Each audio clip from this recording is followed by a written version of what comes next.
Welcome to Blog Talk Radio in high fidelity. Namaste, everyone. Welcome to Nature of Reality Radio on October 19th, 2016. This is your host, Andrew Fisher, broadcasting Wednesdays from the suburbs of Philadelphia, Pennsylvania, to expose the true and false nature of reality for what it is and what it is not. On the show today, I have Dr. Horace Red Collie Drew, who is going to be talking about things like crop circles, DNA, ET binary codes, UFOs, and more. Folks, just give me a moment here. A little concerned here because I am not seeing anything on the Capricorn radio stream. Hang on, I need to make sure everything is okay with that.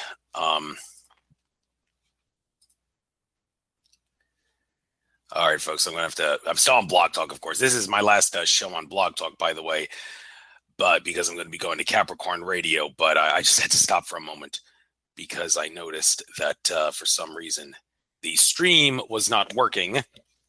I don't know why that is the case, but if the show is not playing on Capricorn Radio, I'll have to get back to Edward James Swagger to ask him about this because I don't see the things moving anywhere, the microphone things moving.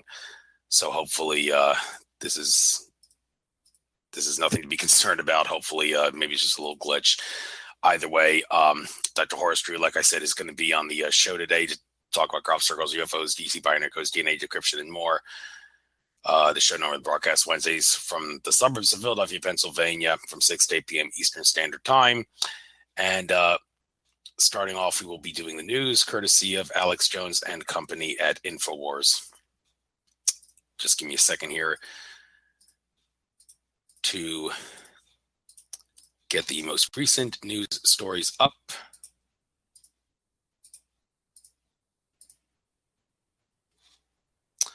All right, if for some reason this show doesn't play on Capricorn Radio, that's all right. It is playing on Blog Talk. So after this, from now on, I'll be doing Capricorn Radio specifically. Hopefully this isn't going to be an issue here. I'm not really sure why this is happening, but why it's not streaming. Hopefully it is streaming. It's just for some reason the thing isn't showing. So anyway, first article.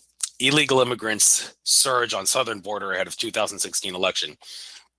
Obama administration confirms large influx of illegal immigrants. The Obama administration has confirmed a large surge of illegal immigrants along America's southern border less than a month before the presidential election that has thrust the issue onto the national stage. Well, nothing shocking about this. The plan was to bring illegal immigrants into countries to destabilize them. And coincidentally, Dr. Drew talked about that in a talk he did that can be seen on the UFO New South Wales YouTube channel. What exactly is that channel called? I'm not sure. Drawing blank on my head what that channel is exactly called. I'm subscribed to it. It's something like UFO New South Wales, where people who give presentations in Australia about UFOs and stuff get on that channel. And he talked about how crop circles, if you decode them, seem to be warning about the illegal immigrant problem, specifically for Europe. But of course, it's not just in Europe. It's also in America where it's becoming an issue. So that's definitely something to be concerned about here. Next article, epic Trump versus Hillary debate coverage. Share this link. Okay, that's just about the last debate between Donald Trump and Hillary Clinton. I am not going to waste my time watching it. Donald Trump's a windbag. Hillary Clinton is a satanic, murdering, horrible witch. So enough of that. Next article, special report, Clinton's preying on Haiti disaster victims by pocketing millions. The Clinton Foundation has hang on just a moment here, folks. Somebody's coming into my house.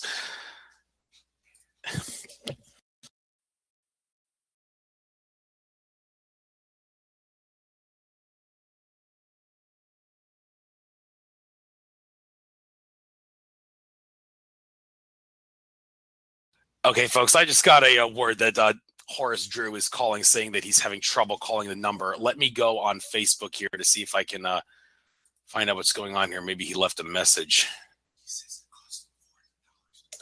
Oh, okay.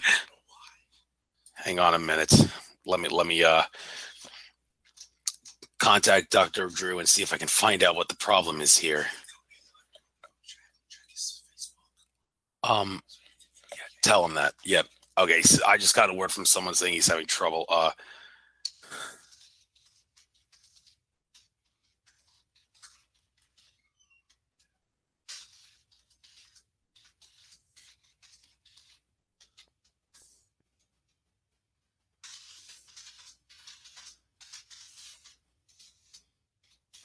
Hang on, folks. I'm actually trying to talk to Dr. Drew on Facebook right now. Seeing if we could just do a Skype to Skype call. Hopefully we can just do Skype to Skype. And he's going to get back to me on Facebook. While he's doing that, I'm just going to continue the news right now. Special report, Clinton's preying on Haiti disaster victims by pocketing millions. Clinton Foundation has raised millions of dollars for Haiti relief, but people see nothing. The Clinton Foundation is scamming millions of people by pocketing nearly all the $30 million it raised for Haitians needing severe medical care. Additionally, the mainstream media is ignoring over 1 million people are in distress in Haiti in favor of attacking Donald Trump. So a lot of this stuff about the Haiti disaster, it's very disappointing because it suggests that, well, it's been suggested by some people from Haiti that you shouldn't donate to the Red Cross because a lot of the money being donated to the Red Cross is not actually going to people in disaster relief. Yes, Soul 11, I see you in the chat room here. There's a little bit of a problem. Horace Drew wanted to call the Blog Talk number, but apparently he can't do that because it's going to cost him a fortune. He says that it's a problem. Calling Blog Talk is going to cost too much money. So we're going to have to possibly do this as a Skype to Skype pre-record. I can still broadcast it on Capricorn Radio, so you'll have to go there. However, like I said, the streaming thing does not seem to be going. I don't know if maybe it's not supposed to be doing. Maybe that's only supposed to be on the when the guest comes on the show. I must be ignorant in that. I should have been aware of that. But Ryde Collie is not contacting me. Oh, it's a shame he's not. It may be a little after 10 after the hour when I can speak to him. But for now, I'll just do a couple more news shows. Hopefully they'll get back to me. U.S. wants to deploy Marines 60 miles from Russia. Classified Norwegian cave system hosts combat equipment for 15,000 Marines.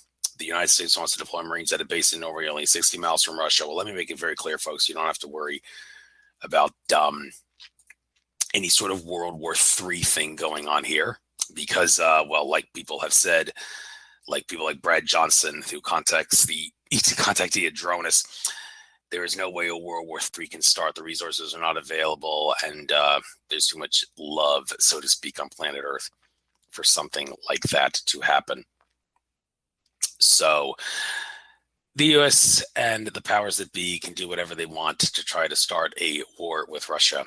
But I can assure you, folks, there ain't nothing to be concerned about in regards to a World War III happening. As is Brad Johnson talking, a drone is talking. Andrew Bartzis has made that clear. He can access the Akashic Records, of course. Next article, Alex Jones warning to the Hillary Clinton cult. A message for supporters of crooked Hillary. Sends a message to the followers of the demon that is Hillary. I send all sorts of messages. You guys are free to check this out on your own. I don't have time to look at it here. Next article, how Big Pharma is fueling a health crisis that claims 700,000 lives a year. Epidemic levels of opioid addiction and overdose. Epidemic levels of opioid addiction and overdose in the United States have gained widespread attention, and Big Pharma has rightfully been implicated in the problem. Hang on a second. I think he's trying to call me right now. Yeah, folks, I am here. Dr. Drew just called me on my cell phone. I'm still at a loss exactly what the problem here is. He'll call me in about 60 seconds. But epidemic level of opioid addiction and overdose in the United States has gained widespread attention, and Big Pharma has rightfully been implicated in the problem. But another health crisis is sweeping not just America but the world, and drug companies' role in the latest crisis is equally significant. Yeah, they were trying to make kratom an illegal drug, and that's kratom is great for getting people off opioid addiction, and that was all Big Pharma conspiracy right there. So it's a good thing that isn't going through. EPA chief, next article, EPA chief said, I'm not talking to climate deniers. I don't check out Flat Earth Society, and I'm not talking to climate deniers. Environmental Protection Agency Administrator Jean McCarthy said she's done talking to climate deniers who don't think human activities are causing global warming. Well, she is obviously a fraud, doesn't know what's going on, or she's just too stupid. So it's a shame that these people are still in control of government that are either too stupid to get the truth or whatnot. But hey, Sean, I see you there. Sean Cohen, glad you're on Blog Talk, the chat room. Dr. Drew, he's going to try to call my number shortly. And he's got this calling card that he's said he gives him a couple hours to call America for a cheap price. But someone just came into my house a little while ago to say that there was some sort of a problem in regards to the price. Hopefully it won't be an issue. But if it's not too much trouble, it would be nice if one of you guys could go to CapricornRadio.com and see if the show is streaming there. I did press the streaming button on my thing here on a open broadcaster software. I don't see the little thing moving. I'm thinking maybe that's normal. Maybe it's not supposed to be moving unless the guest comes on, but my microphone isn't moving. I know you can hear me. It's pretty clear you can hear me. All right, this is someone here in the queue here. Dr. Horace Drew, is that you? Drew, you're on the air. Drew? Oh, yes. Okay. So just to make sure this isn't a problem. I'm a little confused. What exactly was the issue? Is this going to cost you a fortune to do the show with me? No, well, let's just try it. Let's just see how it goes. Okay. I think it's all okay. right. I never know. Let's just see how it goes. It's just the phone companies calling all the way around the world. It might be all right. I've got these special little discount things, and we'll just go till it runs out. It's supposed to be a couple hours. All right. So we're not even going to go 2 hours. We got to go till 8. Well, we can go a little past that. It's just I try to keep my shows to 2 hours. But enough of that. I've covered the news already. And my listeners are probably chomping at the bit to hear you because I usually get them on by now. You cover a wide array of things. I did watch that presentation you gave back in early September, which is on the UFO New South Wales YouTube channel.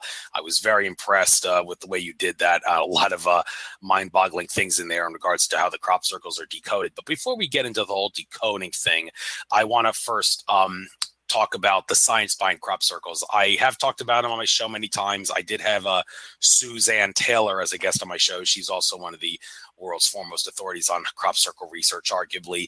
And she has her own say about what crop circles are and what crop circles aren't and how they're made. So before we get into decoding them and what they mean and who makes them, I think we should get into first the science behind the crop circles that are not made by Doug and Dave and all the Doug and Dave wannabes. Not that Doug and Dave had anything to do with that. That was obviously a big joke, and anybody who believes that needs a slap in the face. But the real crop circles that are obviously genuine, that go against everybody's paradigm in regards to how they're made. You got the floor. Tell us the science behind the theories as to how you think those crop circles are being made. Well, I don't know if Americans, because it's a different country, I'm not sure if they realize how extensively these have been studied in the UK and England and Europe. And there are a lot of researchers, thousands of them over there, who study this extensively, and not just me. The leading one, if your listeners want to find out, there's a fellow, Paul Jacobs, and he has a website called Core Group Initiative. Core Group Initiative. You can just go there, and he's the leading field researcher at present. He sees 50 or so crop pictures every summer for the last 5 summers, and then whenever they see a new one from the air, they call him and say, Paul, go over there with your pole, check it out, talk to the farmer. So he sees all the field details of all the latest ones. It's very, very easy for him now with experience to tell a real crop picture from a fake. I mean, because you see that. And he's many, many characteristics of real ones versus fakes he's identified. So it's fairly easy to identify them now. Core Group Initiative is a big website. And all you have to do is just go there. It's not just me. There's like thousands of people. And the science behind them, is that satisfactory to begin with? You there, Andrew?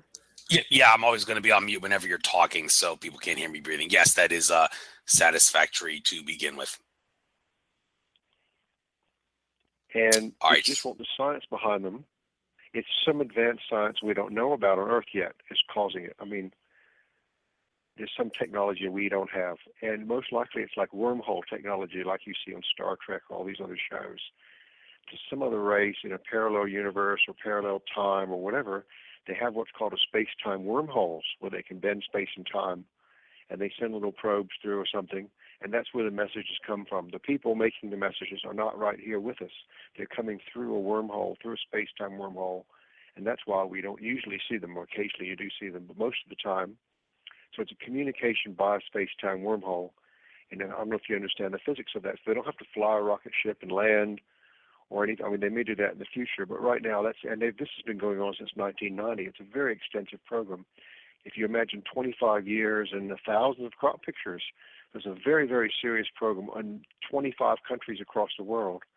And today, like last summer, 80 to 90% of them were authentic. There are very, very few fakes. There were some maybe 50% fakes until about 2012. Then the farmers got so aggressive, they arrest you if you go in the field. So there's almost no fakes right now, very few. And that's a preliminary introduction if you're happy with that. Yes, very satisfied with that. And well, like I said, anybody who believes that that whole thing about Doug and Dave having created all those crop circles in the UK and any Doug and Dave wannabes having created them, it just boggles the mind that people are that cognitively dissonant. And I must say, I did notice how in your presentation you made a mockery of that with all these classical comical depictions of how people respond to crop circles, like cat playing with a Rubik's Cube and all that. That was you got me to laugh. I do commend you for that. But in regards to crop circles being decoded, I guess we could start talking about crop circles in the present day in regards to 2015, 2016. I am going to ask you to regurgitate some of the things that you said in that presentation, but that's all right, because I think a lot of that is very, very significant. Among other things, you talked about how the crop circles, whoever it is, be it ETs, Earth consciousness, or whoever that's making them, they were trying to warn us. Yeah, I said warn us about things such as like illegal immigrant influx into Europe, like they were trying to warn us about that and all that. So that is just the tip of the iceberg in regards to what crop circles are. But before I give you the floor to talk about this, I just want to point out, I had George Kavaslis as a guest on my show way back in the day, and I asked, one of the last things I talked about in the show with him was crop circles and what he thinks they are. He said, yeah, it's a percentage factor. Not all crop circles are made by the same source. Some are created by ETs, some are created by the consciousness of Mother Earth, some are created by, interdimensional aliens, extraterrestrial aliens, different things. And yeah, there's the hoaxers, but that doesn't count. But he said about 70%, he put an estimate on this, 70% of crop circles are made by extraterrestrials who intend to guide humanity in a particular direction. Now, a lot of people would find that to be ridiculous, because how is humanity supposed to have an easy time decoding a crop circle? I mean, why do they have to make it so complicated? Well, there's a lot of theories for that. Maybe we'll get into that later. But I just wanted to point that out, throw that out there. 70% of crop circles, according to George, are made by ETs trying to guide humanity in a particular direction. And maybe the things that you find when you decode them could help lead us understand what those things are, those directions that they're trying to lead us. So present day crop circles, what have you decode them? How do you decode them? Binary code and everything else. How does that work? You got the floor. I'm not sure. When did George tell you that? What year? That was back in when I first started doing the show. It was my second show ever in like November of 2013, 3 years ago, when he told me that. Okay, so what's happened since then? That's what I was wondering, 70%. Probably now in 2016, the number figure is higher, like 80% or 90% are real, because the fakers have dropped out completely. And I think there were only 2 or 3 fakes, just miserable little fakes last year, because the farmers are so aggressive. You can't go in the field without getting arrested. Over there, the farmers are quite assertive, over there. And so before they were tolerant of it. So given the intolerance of farmers, the fakery has just dropped out. The second thing that's really important, which maybe I haven't explained well, is the concept of time travel. And that you can have other races capable of time travel, alien races, human races. It can be hard to understand crop circles if you don't grasp that, okay? And not all of only a small fraction of the crop circles, say 10%, have a direct message for us. Now, can you imagine I'm going to leave it open to you. Can you imagine why time travelers, humans from the future, extraterrestrials who can time travel, why would they want to make marks in a field? I'll let you guys discuss it. Think about it.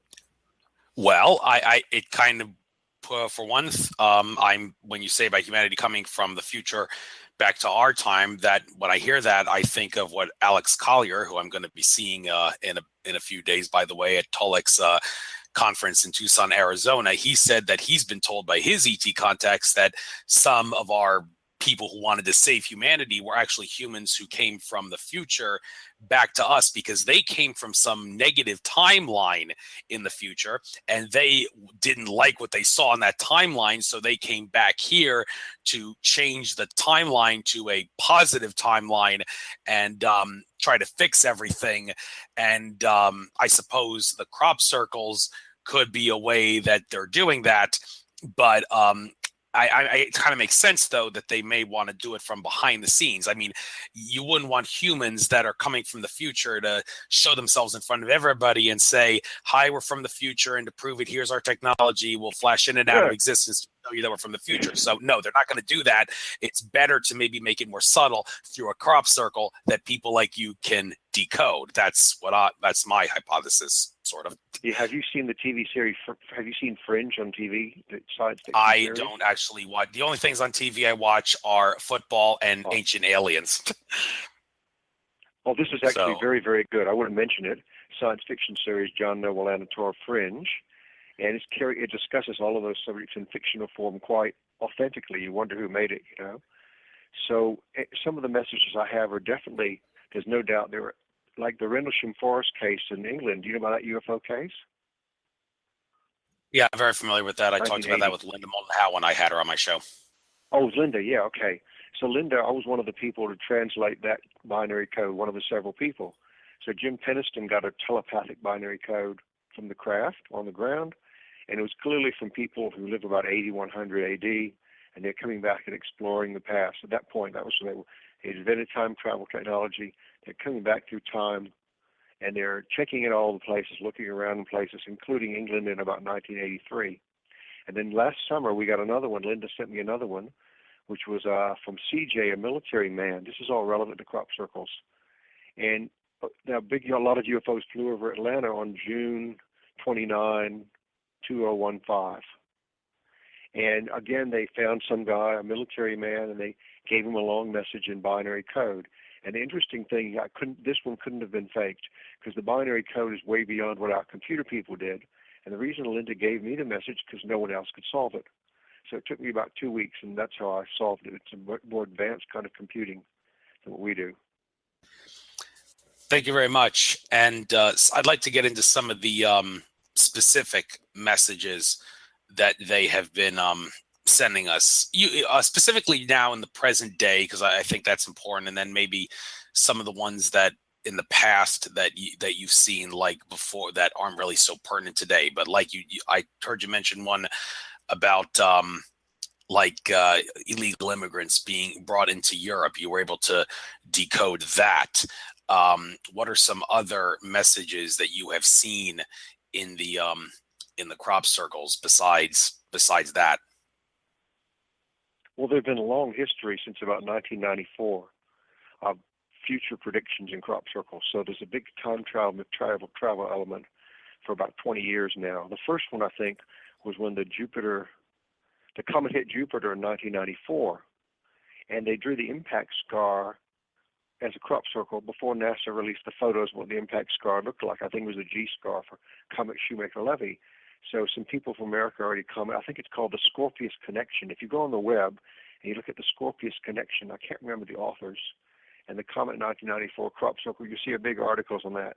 And then the next really big one was, in terms of prediction, the future, was in 2007 when the comet 17 Holmes blew up.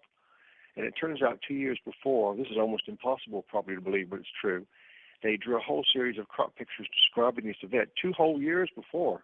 This is just an astronomical event. And actually, I figured out some of them exactly. And I could predict exactly when it was going to happen. I said something was going to happen on November 20, 2007. That's the very day it happened. So if you go to Comet Holmes crop circle, You'll see all my articles on that. And then after that, it got very interesting. I said, oh, this is interesting. And I looked for other examples. And the next really big interesting one was the BP oil spill. Here's another one. I'll show you just a little at a time. I went to a crop picture in 2007 at Martinsale walking around the field. Why would they draw the company BP symbol in a field? It was very E.T. Mays, you could tell. And then they had the BP oil spill a few years later, and that was also predicted by a few of them. And then finally, prior to this season, they had the Fukushima explosion with 6 crop pictures the summer of 2010. And then and they also even told within about a month when the Fukushima thing would happen. And I wrote an article on that. So it goes on and on and on. It's not just one thing. So I'll stop for a second and let you just comment.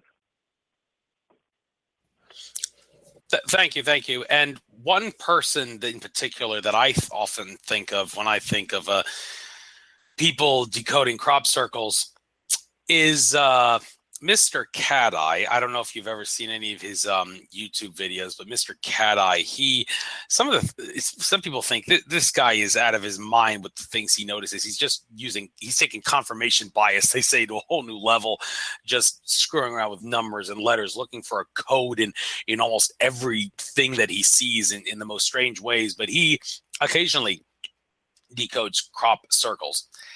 And one of some of the crop circles he's decoded seem to suggest, well, this is what he suggests, that some sort of a supercomputer, that he uses the word supercomputer, that controls our timeline and all the alternate timelines that are either causally or disconnected or connected in some way or not in some way to our reality. This supercomputer goes by ritual dates, he claims, and some ritual dates in particular, like during the whole WaveX thing in September 2015, that was one in particular, and also another one was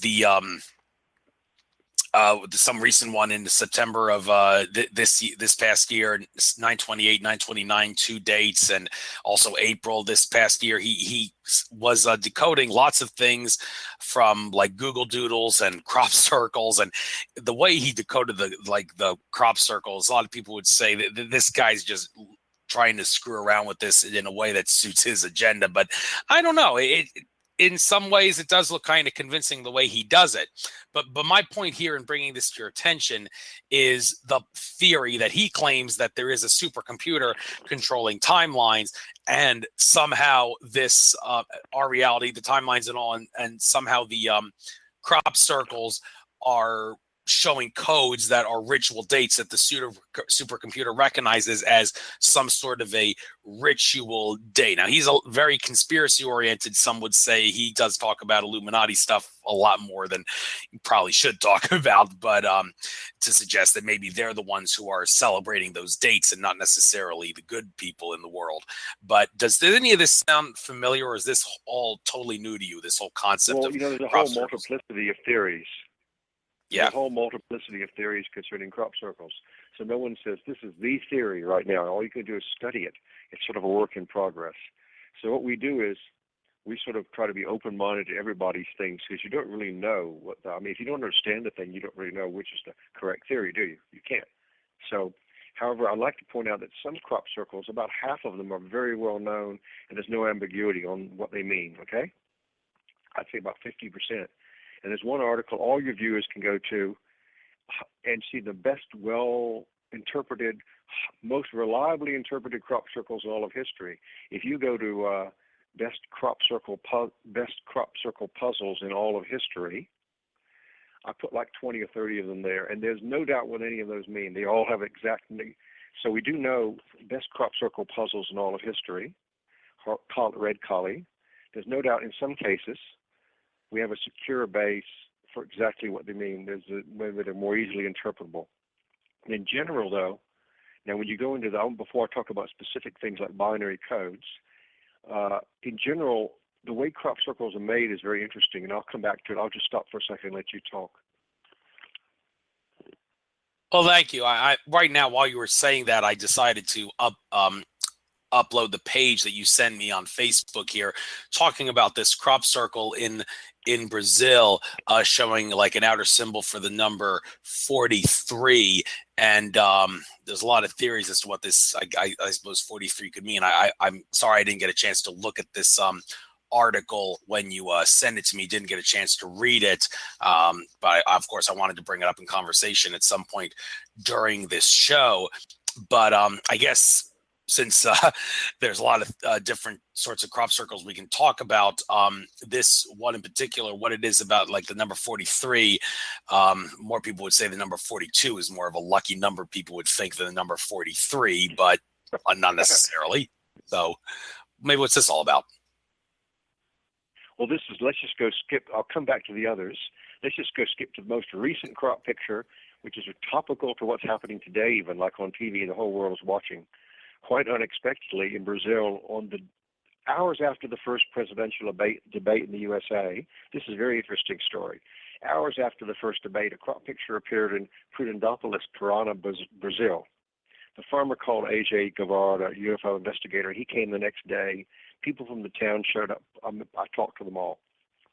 Check it out. So they go there, and in the morning they come in there and they look, and for about 4 hours in the morning they walk around the crop picture taking photos, and it's getting hot. So they decided at 1:30 they're going to go to lunch. So they've been there for 4 hours, photographing it. And then they decide that after they go to lunch, they're going to fly a drone and take an aerial photo. But they've already been 4 hours. They're going to go have lunch first, and there's no big hurry, right?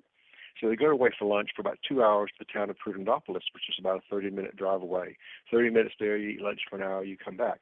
They come back, and the crop circle's changed in the middle of the day. So what they find is there's a big number 43 written next to it. If you flip it over the other way, it says A, like E-H. A? Don't like this, do you, A? So AJ was immediately thought had been vandalized by a local politician, because 43 is the electoral number for the Green Party in Brazil. And elections were going on for the mayor nearby, Partido Verde, the Green Party. However, when we look more closely, this became it became possible that this wasn't made by local humans, because it didn't look like it, the sophistication of it. So then we investigated further. Now then we thought, well, what if it wasn't made by some locals? No one saw anybody making it. Right in the middle of the day, the crop picture appears. This was only less than a month ago. So we investigated. So 43 is not only the number of the Green Party in Brazil, there's also 43 days until the U.S. election on November 8th. There's a double code. So number 43 had 2 meanings or 3 meanings. So it seems that there's some relation between the Green Party, and there's also an image in the landscape nearby. The final interesting thing is when you see a crop picture, I'll tell everybody, all your viewers, this is fundamental. When you see a crop picture, the interpretation depends heavily where it is drawn. It isn't just like the image. They choose a certain landscape image so it fits in with the meaning of the crop picture. So you can't reliably interpret a crop picture without locating it on Google Earth, put a black and white sketch in the image, and see how it fits in. And as an overall, in other words, it fits into a larger picture. So this is essential. I don't know how you can not interpret this. And if you don't do that, you don't have an interpretation. So what happens is and it's sensible. So you mentioned these guys up in the air making a crop picture. They're not going to be on the ground looking at the thing. They'll be looking at it from the air or from space. So it's perfectly sensible with crop pictures being made from the air that you go to Google Earth to see how they fit in the landscape. And this one was right next to an image of what looks like a man and a woman debating. And it was only hours after the debate. So the implication from this is the Green Party is somehow going to be maybe involved in the U.S. election as well. So I was interested. There was news about Jill Stein yesterday talking about Hillary's going to cause nuclear war, and she's the Green Party, Partido Verde in the USA, in the debates today. So you can only wonder where that's leading. Are they changing the timeline? What's going on here? Will Jill Stein play some role in the election? So right now, because we don't know the future, we don't know. But this is quite a typical, interesting crop picture for how the timeline is changing, and I'll just stop for that. Just a quick side question. You bring up the possibility maybe vandals might have put that 43 in there and it wasn't naturally made by the same entities that created the crop circle. But getting back to what I said earlier about how crop circles, it's a percentage factor in regards to who makes them. Like some are made by ETs. Some are made by the consciousness of Mother Earth, which has the ability to implant crop circles. Some are made by the consciousness of humanity, that like a lot of people meditating in a certain spot to try with the intention of creating a crop circle can create a crop circle in the field. People have actually tried to experiment that, and they've been able to do that. But there is a fourth theory that isn't talked about too much. And when you mentioned the 43 might be a hoax, it kind of made me wonder, well, maybe this technology, if it was a hoax, was some sort of technology which can create crop circles was used. Like David Icke in his book, The Biggest Secret, one of the last things he wrote about in the book was how many crop circles they're actually created by hidden technology that the government is not releasing out to the public. And that is to, among other things, create sort of, I guess, a disinformation campaign, for lack of a better word, to confuse the issue regarding which crop circles are genuine and which ones aren't. And he just wanted to warn the fact that the government has the technology to fake crop circles, and also, for that matter, the technology to fake UFO sightings that one might think is an ET, but it's actually a secret government craft that doesn't have much to do with ETs per se. Just goes to show you that you got to be careful and use your discernment at the highest level. So this idea that crop circles can be created by secret government technology that's kept behind the curtain. Any comments on that? Well, I'll tell you straight out, I'm not keen on that particular idea. Now, there's a variant of that I'm keen on. But that one, when you go into a crop circle, if you see one, a new one, there's lots of small scale detail in it, like on the scale of accurate, like centimeters. So you can't just shoot a laser down from space and make little features accurate to centimeters from a huge distance. So the accuracy on a small scale of the layout is so precise. The way the curve is curved, so it's clearly made from very close to the ground. So if they had some secret technology, it couldn't be done from like a satellite. It have to be, and I don't think there is. No one's ever seen such a thing. People have seen little UFOs going through the crop, making crop pictures.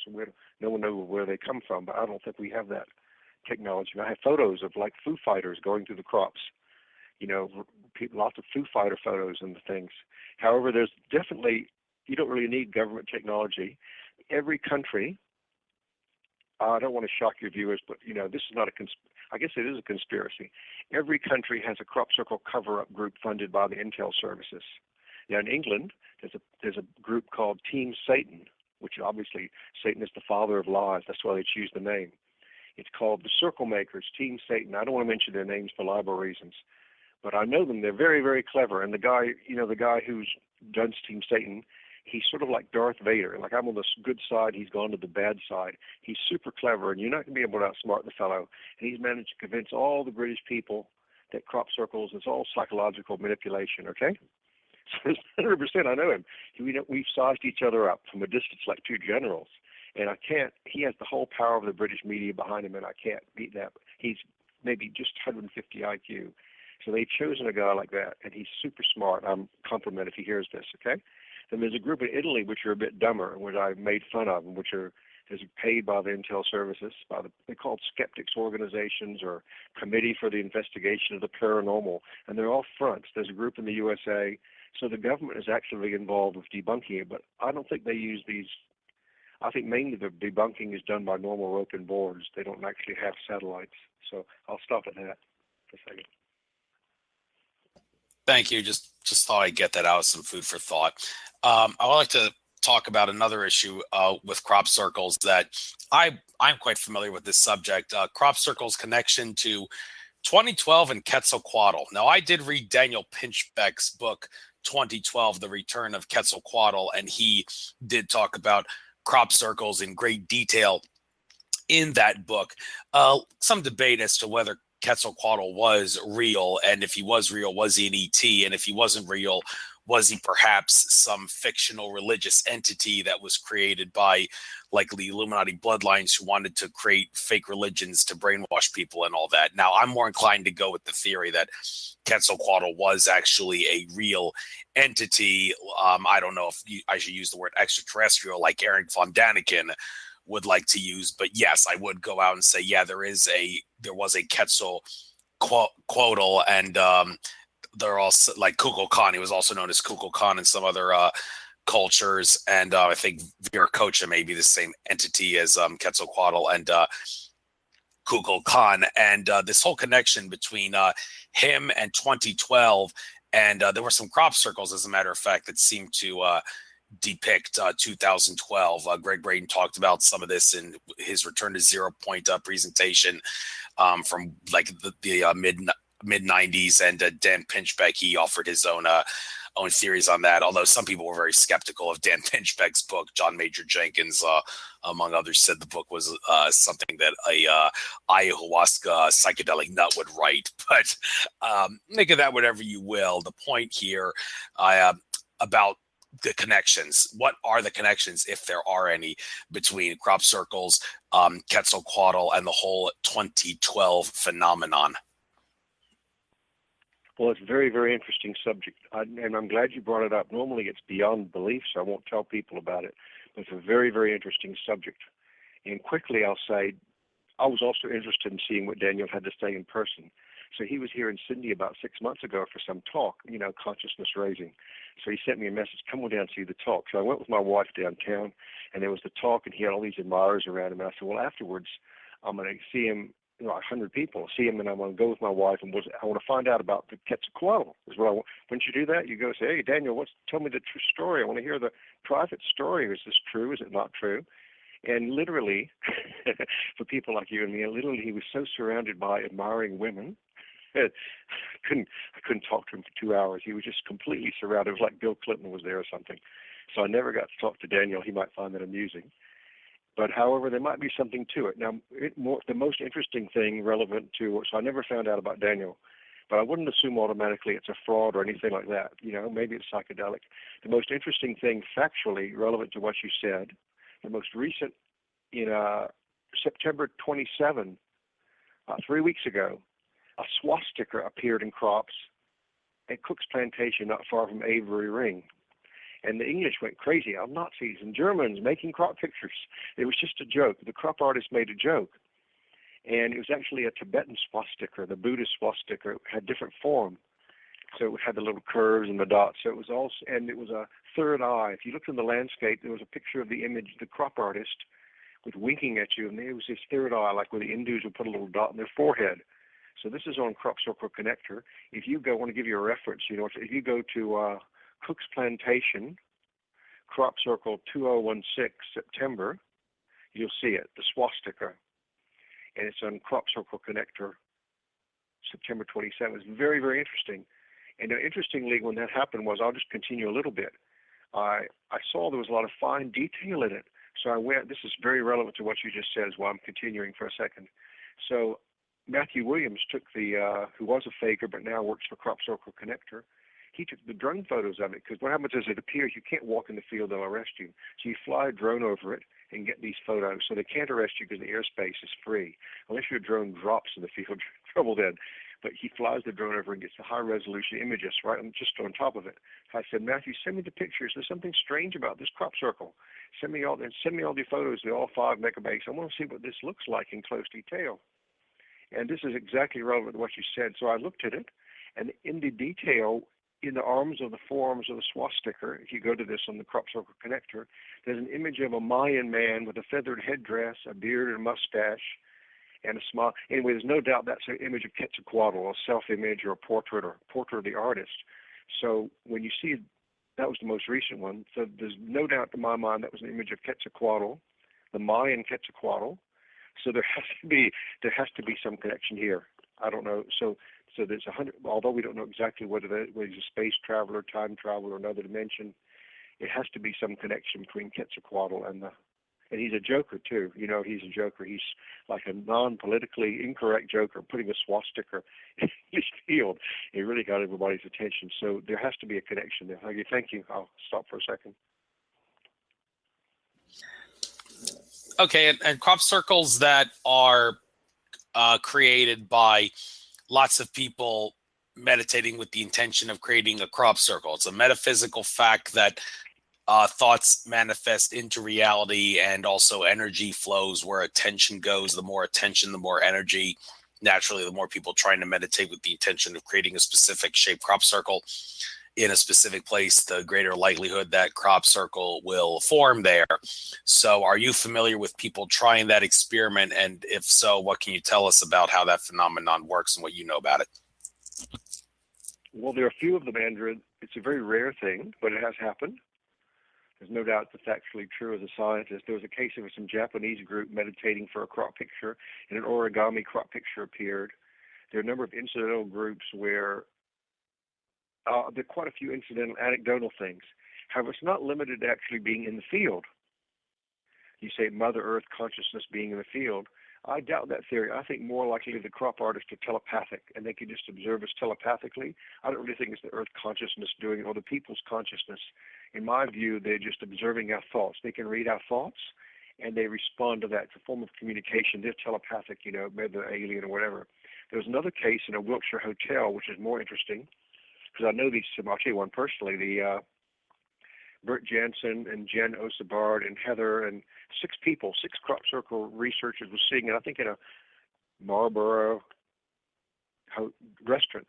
And they were sitting there, and they said, Bert was getting frustrated. So he said, look, if the crop artists are real, I'd like them to make this Templar cross in the crops tomorrow. And he pointed at the side of there was some Templar cross decorating the side of the restaurant. And then 2 days later, this was in 2005, I think August 3rd, I can't remember, you can check it.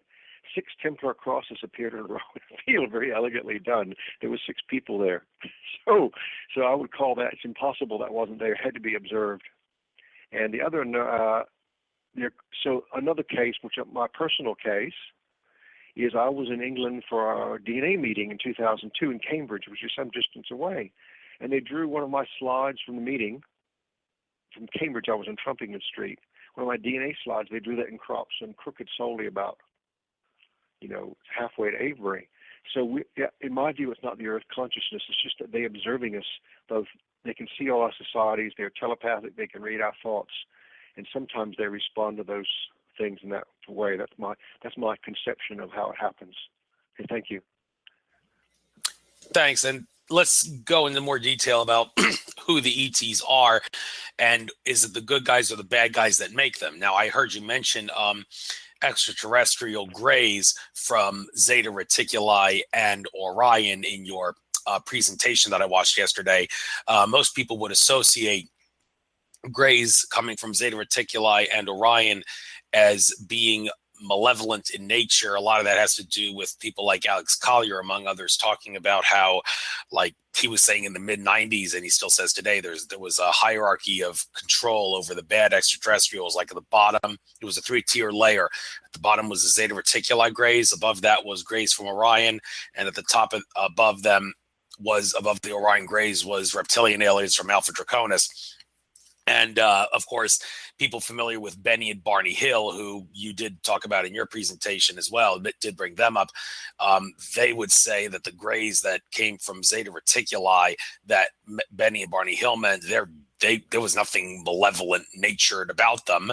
So that raises the question, do they come from a different star system and all? But that's kind of beside the point and out of the realm of this conversation. My point is, these ETs, the Orion grays, Zeta grays, are they making the crop circles? And if the bad guys, the bad aliens are making the crop circles, what's their agenda? Because it can't be good. And if the good ETs are the ones making the crop circles to tell us about the bad ETs, I mean, is that what they're doing? If the good ETs are making them, are they making them to warn us and enlighten us about the bad ETs and what their agenda is? So what do I have to say about all this? Yeah, that's overwhelmingly true, what you just said. Overwhelmingly true, if you study it at all. The good ETs are making it to warn us about the bad ETs. There's no doubt. There's 100%. And the first real indication we had of that, I'm doing historically, just quick overview. In 2002, there was a very famous crop picture at Crabwood Farmhouse near Winchester. And if you look at Crabwood, if your readers will go, I'm going to give a couple of things so they can find on the web. If you go Crabwood 2 binary codes or hidden binary codes, you can see my article on it.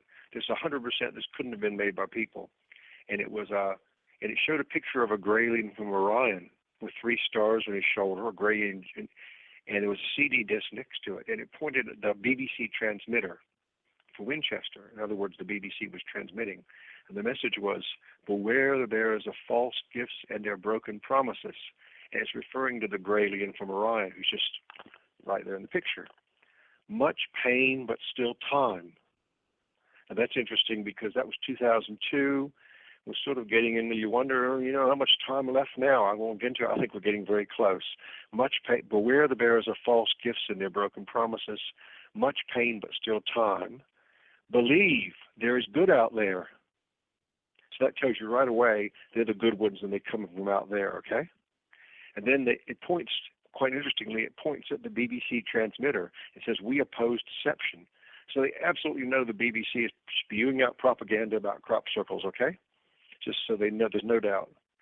And then it says conduit closing. And now conduit means a space-time wormhole. It's a conduit, it's like a pipe. So they're using a pipe through space and time to send us the message. So that was the first one, Crabwood 2 binary codes, and you can see. And then there've been a whole series of messages like last year.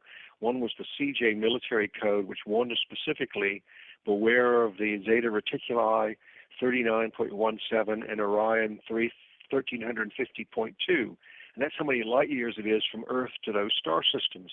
Linda Howe sent me that. That was last year. And another one's beware of the ET binary, beware of the ETs bearing gifts. So there's an overwhelming series of images that the Zeta and the Orion grays mean to end human life on Earth in existential sense. However, I like to say, people say, oh, the gray aliens are evil. I like them gray aliens. It turns out there may be another race of gray aliens who are opposed to these grays, like just different human races are all. We may not have the same motivations as the Russians or the Chinese. And apparently there's another race of grays around Tos Ceti, which is only 12 light years away. And they're called the Emerthers, Emerther. And they're friendly gray aliens. And apparently they've had contact with the U.S. government. And so there's not, all the gray aliens aren't in the same political bunch. So it's a very complex situation, And I don't know how, but there's definitely the good ones are warning us about the bad ones, and the time is coming, like close. So there's no doubt you're correct in all of that. Okay, thank you. Okay, another thing I want to talk about here, looking at one of the articles here, this is the one of the articles talking about the whole Rendlesham Forest thing here. I see some of the symbols and all that. It says here that some of the crop circle pictures also appear in other UFO symbols and all that. And not only that, there was this rock that Linda Moulton Howe worked with, where the crop circle had appeared somewhere.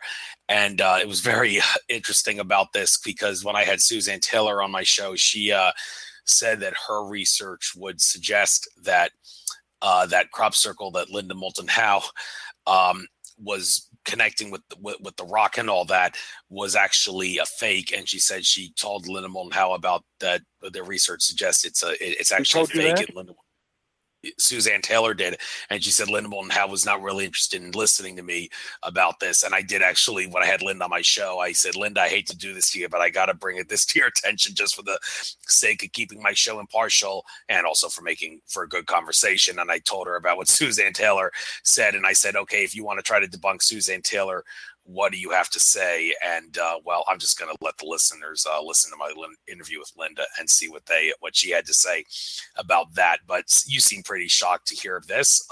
If you're familiar with this story, do you have anything to say about that crop circle that Linda alleges is real and Suzanne Taylor says is most likely a fake?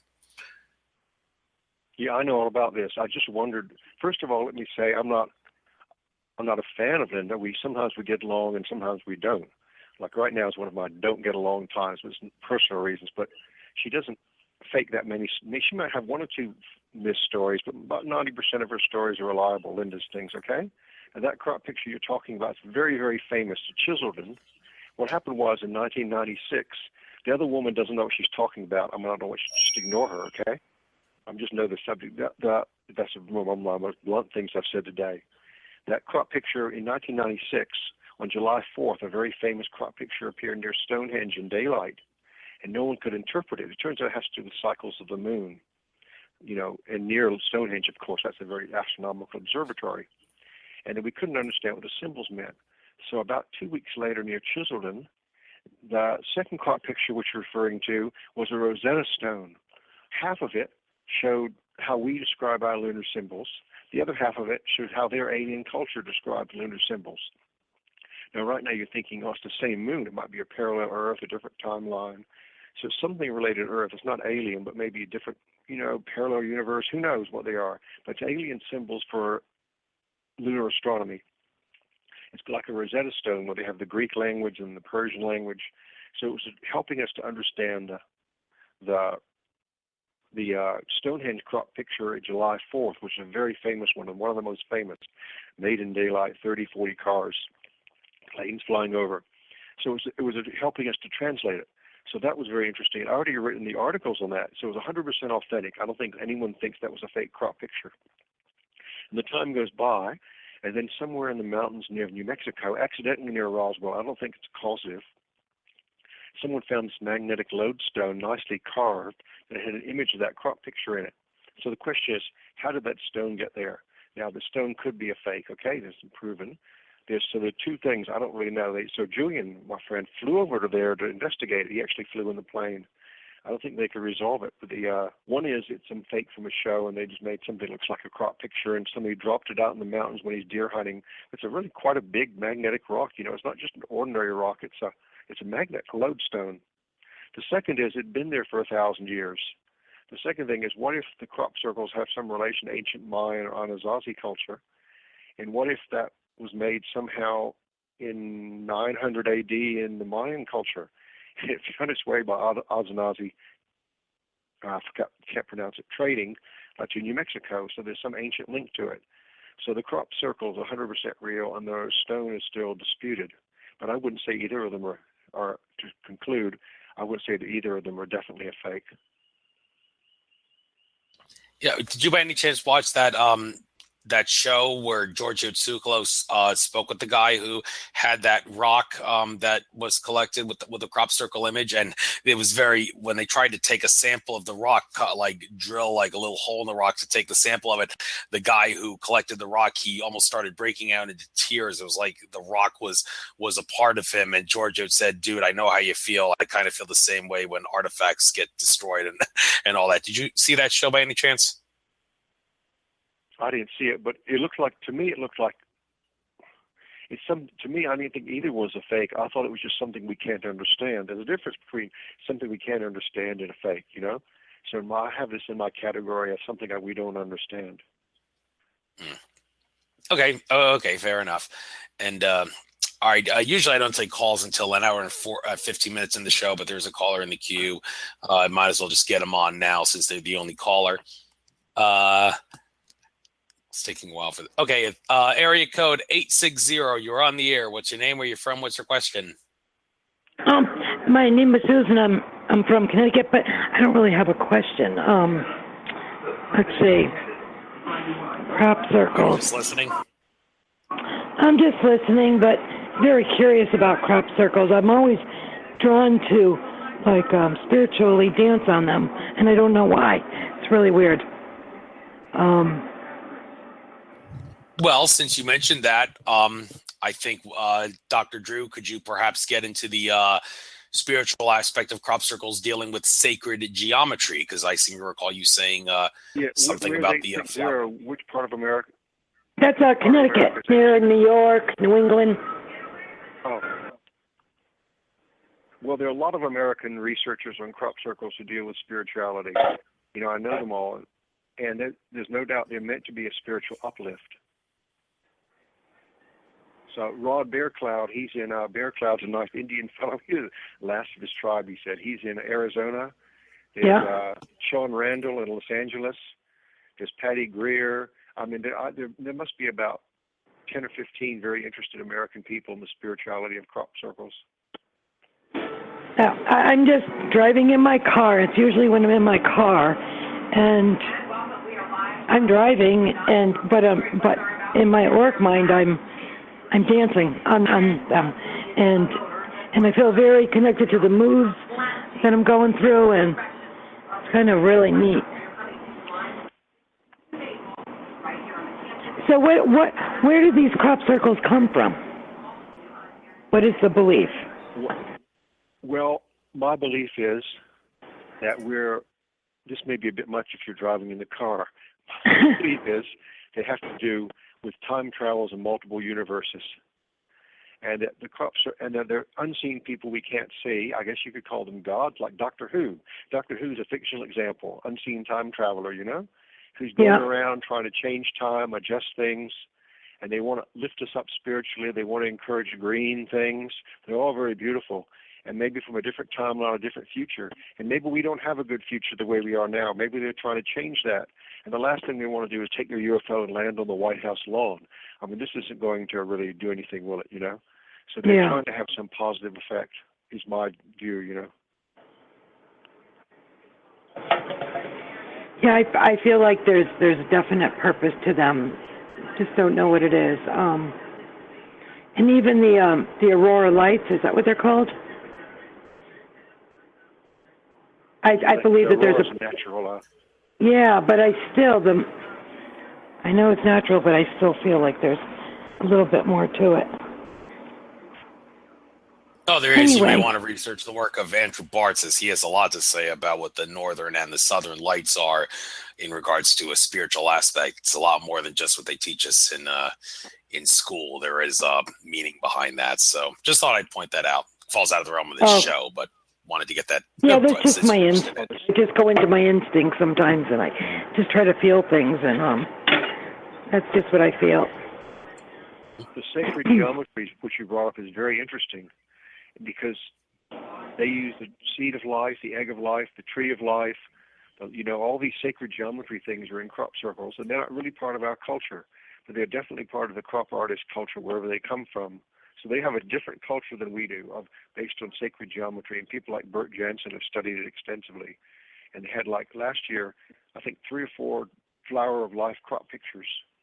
And they had one, the interesting one, there was one in late June, and there was a science center where they teach children, where they teach young children science, a museum, and they drew a flower of life next to that to say that teaching children science is the flower of life. There was no doubt what that meant. So it's very interesting, that kind of sacred geometry, although we don't know who's doing, They're also bringing meditation into the schools now, which I think is amazing. I haven't heard much about that, but that's interesting that brainwashing institutions would want to bring meditation into their curriculum. That's definitely, well, if they are, then I know, that's why I said it's like really something that it's catching on. It's also interesting, I don't know if you know this, near Pusey in 2004, they drew the chakras of the human body in crops, the 7 chakras. So there's no doubt whether we believe in chakras or not. There's no doubt they believe in chakras, and they're more advanced than we are, okay? Yeah. Well, we're energy first, so we're energy first before we're physical, so it makes sense. So I started studying it after that and said, well, maybe there's something to that. So there's no doubt they believe in chakras. 7 chakras. I'll have to look that one up. Well, thank you for taking my call. Thank you for calling in. Thank you very much. Call anytime. Take care now. Namaste. Bye-bye. You too. Okay, glad to have a caller in. Anyone else is welcome to call in. 646-478-4747 is the call-in number. Before you press 1, if you really want to talk, I'll see the question mark next to your number. That'll show me that you definitely have a question. But we talked about binary codes earlier, but I think probably should have asked you this before we started talking about that in greater detail. For those people that don't understand how binary works and why it is so good for getting a message out, I seem to recall seeing in some children's magazine once about mathematics, C-3PO, the Star Wars robot, he actually said there was a bubble coming out of him in this magazine, and he said, thanks to binary numbers, I am fluent in over 3 million forms of communication, or something like that, which what he was trying to say is binary is the language of the cosmos in some way, because it allows different races to speak to each other. So for those that don't understand the science behind how this works, if you can better explain it, why does binary code allow for people that speak different languages to communicate with each other? Well, I think one of the thing is, from what I've seen, most alien races don't talk like we do over the phone. They do telepathic mental communications. So if you're going to do that, you're not going to use like the S and make little noises with your mouth, which must be very Earth specific, isn't it? Can you imagine a lot of races wouldn't make noises with their mouth? We can't even understand the other languages on Earth. Like, can you understand Chinese? I can't understand Chinese. So it's a sort of universal form, and they either send pictures or binary code. And that's what you see in crops. You see pictures and binary code. So it's very consistent with dealing with telepathic races who aren't as culturally narrow as we are. And once you learn binary code, it's very easy. I know DNA code like the back of my hand. I know binary code. I know all sorts of codes. It isn't really that hard. It's a cultural gulf. It's very simple once you start learning it. It sort of like comes naturally to you. So I think it's just because they don't have little mouths or ears, they can communicate quite easily in binary code. We even done on Earth as a experiment where someone at Harvard communicated to someone in India by binary code. And it was a series of either your light flash or didn't flash, like flash, no flash, flash, no flash, and zeros and ones. So even we're doing mental binary codes right now. So you can imagine the future, even if there are humans in the future, they might say, well, we'll have a little iPhone chip in our head and we'll just communicate that way. But if you have a little iPhone in your head and you like a cortical implant, and your head's like an iPhone or some little implant when you're born. So you can imagine all sorts of possibilities there. So it's really quite a natural thing to do. Every time you were doing on your iPhone, and you press a key, it's a binary code. So we're sort of even moving into that ourselves.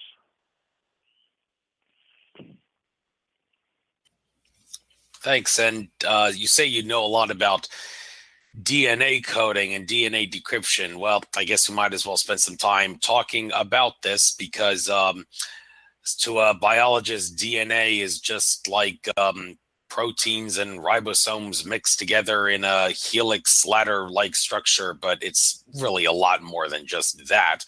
A lot of our DNA is suppressed, they say. They call it junk DNA, but that's total misnomer style there, because it's not junk. If we activated all that stuff that was in our junk DNA, we could not only learn so many things, we could have all sorts of different abilities. And a lot of the people that are blessed with some sort of superhuman ability or like psychic ability, whatever the reason they have it, they say, is because, several reasons, but one is because the DNA that's specific to that is active more so than the DNA of most people who aren't blessed in having that DNA active.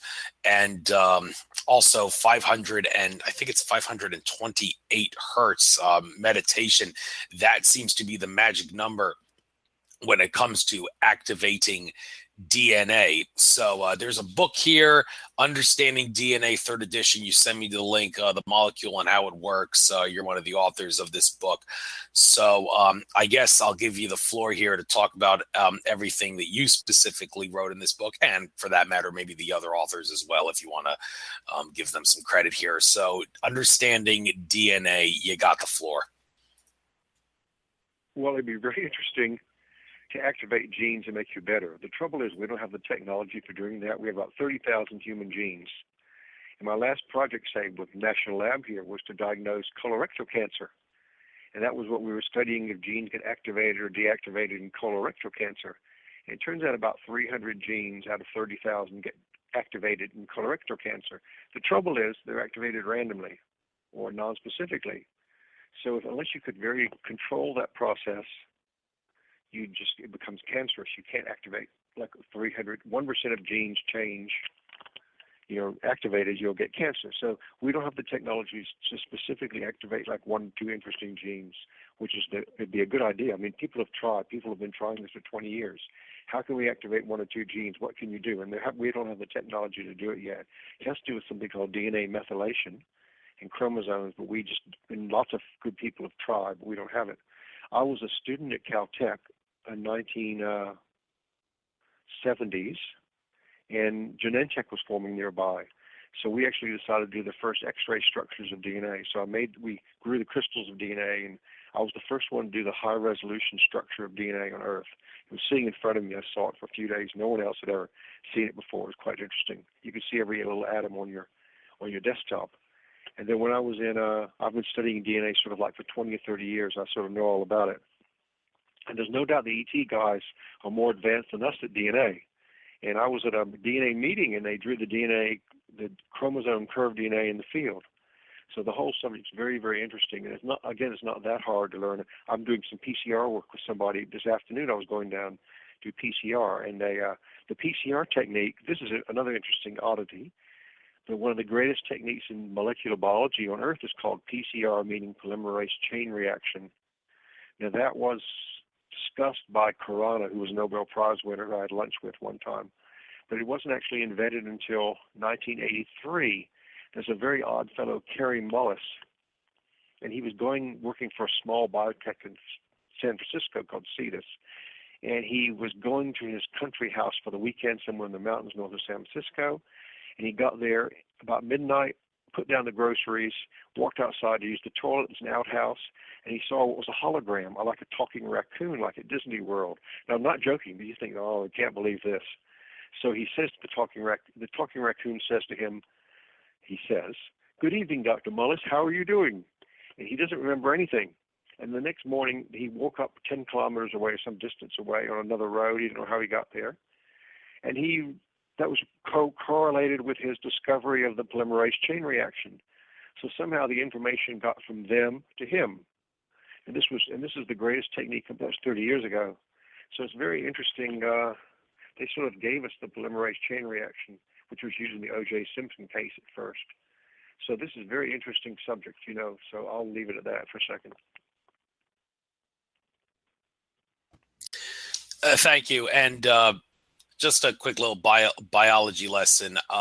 Difference between RNA and DNA. Is it just RNA would be one strand on the ladder without the rung-like things, and DNA is both strands with the rung thing between them, or is there a lot more than just that? RNA and DNA, they're various forms. RNA and DNA are just one atom apart per unit. There's one oxygen difference. Just one oxygen. And it means deoxy. DNA means deoxyribose. RNA means ribose nucleic acid. DNA means deoxyribose nucleic acid. So deoxy means take off the oxy, no oxy. Deoxy, like debunk, deoxy. So there's just one atom different. Now the trouble with RNA is that extra oxygen makes it a bit chemically unstable. So it falls apart quite easily. So it's very good for like making a paper copy and having to make proteins. But for long-term genetic storage, it's not really very satisfactory. The flu virus, for example, is an RNA virus. So as you catch it, it'll start mutating the whole time it's in you. It's very hard to cure. But it's beyond anything larger than a flu virus. It'd be very hard to make an organism out of it. So the DNA is simply a much more chemically stable form. For example, the Betty Hill case you mentioned. Betty thought she see alien in 1963. She goes out there, or 61. She says she meets the gray aliens, and she has a stain on her dress. So I also work a DNA analysis group for alien samples, and we do that also, some of us. So her dress came after she passed away. They cut the green stain out of her dress. It was green stain, brand new dress. And they said, maybe this is alien blood. Can you analyze it for us? So it came to us 50 years later in her closet, and it had this tremendously strong signal for a land spider. She'd sat on a spider in the woods. So that just shows you how stable the DNA molecule is. 50 years in the closet, and you can immediately see it's a spider. The DNA is not degraded at all. So that's the advantage. The DNA is much more chemically stable than our RNA, and that's the major difference.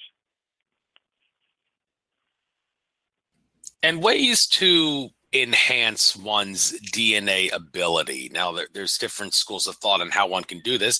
I mentioned that the 528 hertz is the frequency, the solfeggio frequency in particular, that most would associate with DNA activation. And also, I am taking a supplement from the InfoWars store called DNA Force, which it's supposed to enhance your cell's mitochondrial health. Now, one would say that's completely unrelated to the other abilities of DNA in regards to allowing humanity to access powers and abilities that we wouldn't know that we normally had. But many would assert, no.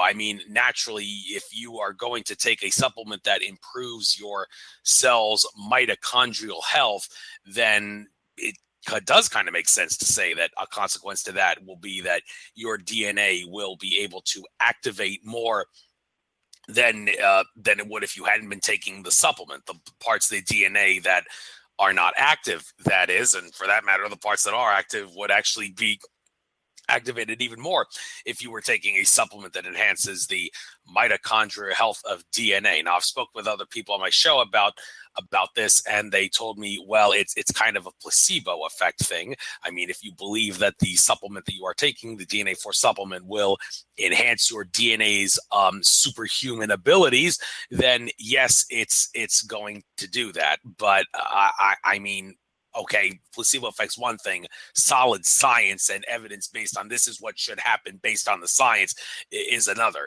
So now that I brought this to your attention, for me and all the other people that are taking DNA Force or some other mitochondrial enhancing supplement, can you expect that supplement, ignoring the placebo effect, to enhance DNA hidden ability? I don't know, but just coincidentally, I don't want to sound like I'm promoting something. Coincidentally, I'm just working with a Chinese startup company here in Australia, who's led by a professor from Beijing, and he's an expert at the subject. And we're just manufacturing a supplement now. I don't know, just a coincidence. It's called trademark DNA Repair. is our supplement, and I'm just doing the patent on it. Before I talked to you, I was working on the patent to say, we're sending the patent lawyer and all this, and so we're actually bringing out an authentically scientifically validated supplement for DNA repair. Now, what that does is it doesn't activate you for superhuman ability, but as you take it during your life, like vitamin C, it will reduce your DNA from being damaged as much. It's like a paint job on your car, okay? It will rust. You put the paint on the car so the car doesn't rust. And this is what this supplement does scientifically. You can take it every morning for breakfast, and it's fairly cheap. And we're manufacturing it. It's going to be sold on a large scale in China. There's a big Chinese pharma guy, and we're putting those supplements out right now. And it's all scientific. There's no bullshit. Professor at Beijing, he's a leading expert on it. So we are doing that, although we're not getting nothing superhuman, but I'm going to take it. And if you take this, you'll probably get increased lifespan, reduced cancer risks. So there are things you can do. And this is a dietary thing. And all it does, it improves your own DNA repair processes in your body. You just sort of make sure that those processes are working well. And that's the best that we can do now, I think. And don't mean to burst your bubble, Dr. Drew, but I think you shouldn't say it's a coincidence that I brought that up, because a lot of people in the spiritual community would assert there's no such thing as a true coincidence. Everything happens for a reason. It was an actual synchronicity that I brought this up, and you're working on this during the show. So I don't care to ask if you agree or disagree with that. It's just something I thought I'd bring up for the sake of making this a worthwhile radio show conversation. Promoting it, but yeah, I don't want to talk promoting it, but we are just because we're doing it right now. I was just doing it before I talked to you. DNA Repair, new product. Probably has very similar ingredients to that DNA Force thing.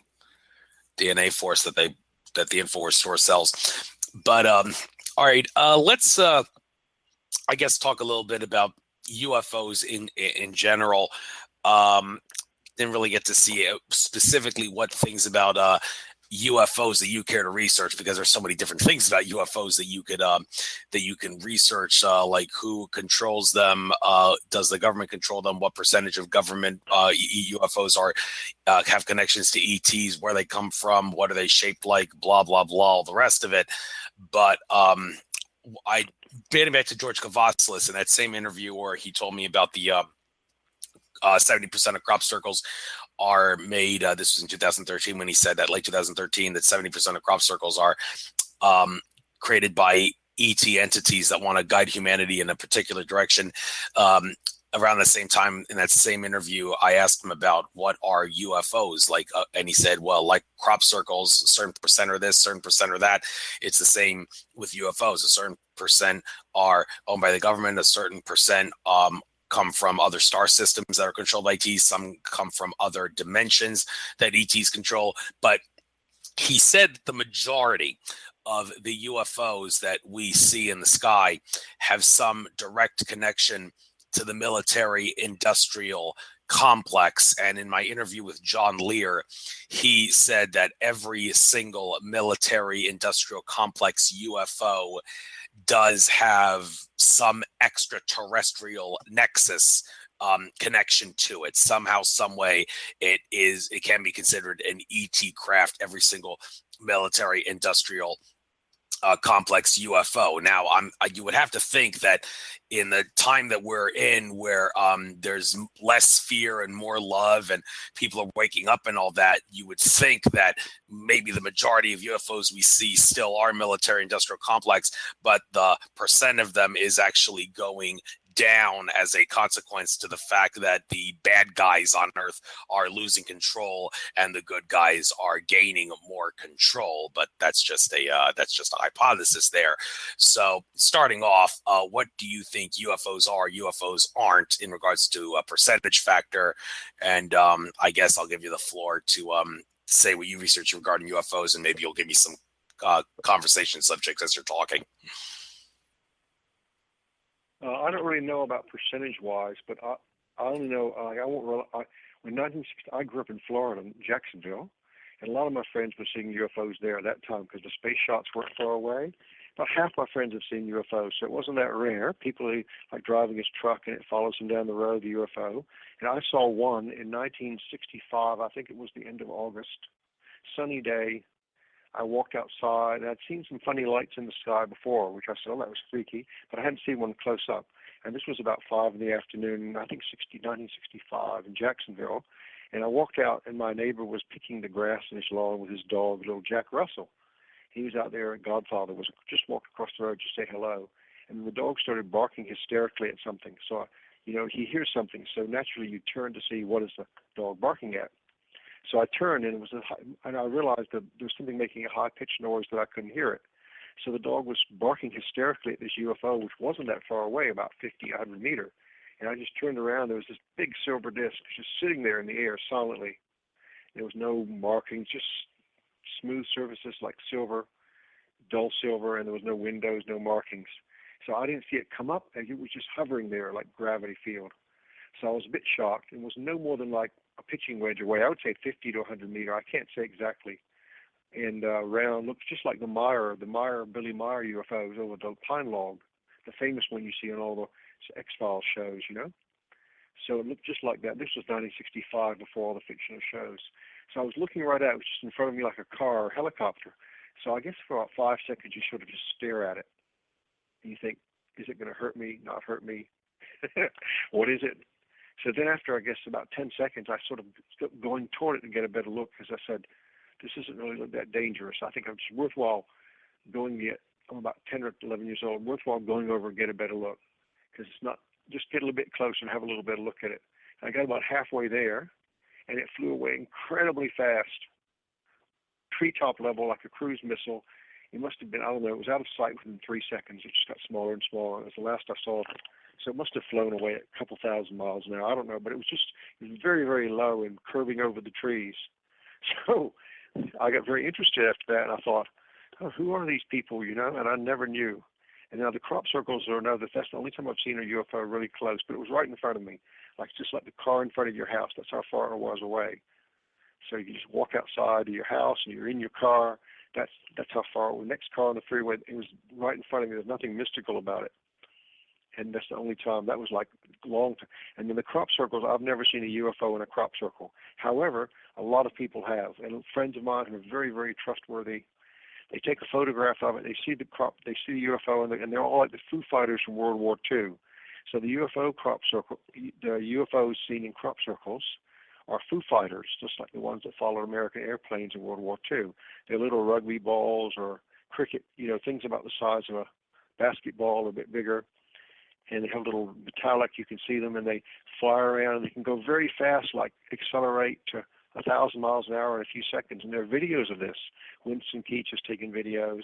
My friends have sent film straight out of their camera.